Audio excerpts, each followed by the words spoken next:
All right, how's everybody going? This is the Comic Book Shop of Doom, and I'm your host, and this is the nightly news for Monday, June 1st, 2020.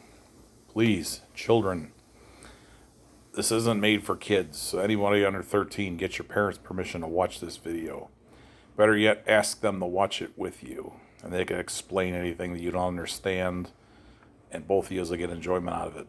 I don't need a COPA, YouTube, or a government fine. So this video is not made for children. Let's get into the news. Your nightly news for comic books, movies, and pro wrestling. Okay, because of the recent stem of violence and protests and riots going on, it's kind of slim news day. But I'll give you this. There's some stuff here, so I'll give you what I got. Okay, DC Comics is canceling 22 reprint titles.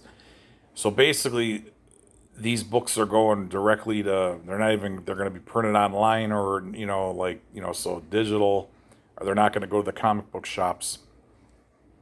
Now, I have one of these, Swamp Thing Giant Size number 5. I actually got this at Walmart on Thursday. Now, I haven't read it yet. I was going to do a comic book review, and I will. But in other words, the Walmart edition is out, but they're not going to make a copy for the comic book shops. So that's what they're doing. So they're cutting their line big time. 22 reprint issues, and a lot of them are going to be dollar comics. So they call them the facsimile editions. So it's reprints of old key issues that people like. Okay, I'm going to butcher this name. Dominic Dijakovic is a WWE wrestler that is going to the main roster of Raw. So he's an NXT guy that they're going to bring up to the main roster. He was a Ring of Honor guy, so he's been there for like a year or two. So they've decided to move him up to the main roster. R.I.P. Danny Havoc. Game Changer Wrestling, and he also wrestled for Combat Zone Wrestling.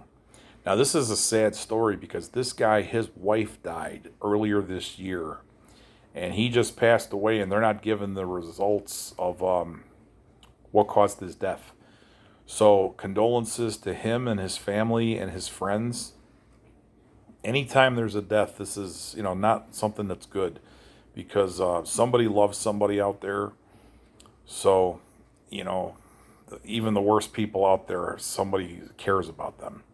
So whenever somebody dies, this is really a sad thing. So this guy was young too. He was in his early 30s. Okay, to give you a little bit of an idea of how comic books work, I was watching a video on YouTube today, and this guy he was breaking down the numbers of Image Comics. And they said that if you sell 5,000 or less of an Image comic book, you're basically losing money. You're paying to print it. So in order to make a decent living doing an Image comic book, you have to sell 15,000 copies. So that's what was brought up today. And we could do the math. What's a comic book? $3 to $4. I don't feel like doing it, but 5,000 copies, and you have 2,000 comic book stores now, maybe. So each store maybe orders 2 copies, if that, maybe more, depending on where you live at. So that's why a lot of people now are going to Kickstarter and Indiegogo and doing their comic books off of there, because they're eliminating Image. They can make more money with cutting out the middleman. Okay, Quentin Tarantino. He has a movie theater he owns in Hollywood called the New Beverly Theater. It was vandalized in the riots. So they smeared graffiti all over the front of the building. It doesn't look like they busted out windows. But since the movie theaters have been closed due to the pandemic, nobody was there. But that movie theater is almost 100 years old. So it's probably a landmark. And then this is kind of sick. YouTuber Jake Paul, so I assume this guy might be related to Logan Paul. They kind of look alike. He was filming a looting at a mall in Arizona, and some people are saying that he was looting it himself. So he's under a lot of scrutiny there. So these guys, don't bring the camera with you when you're going to go do crime. Everybody have a good night.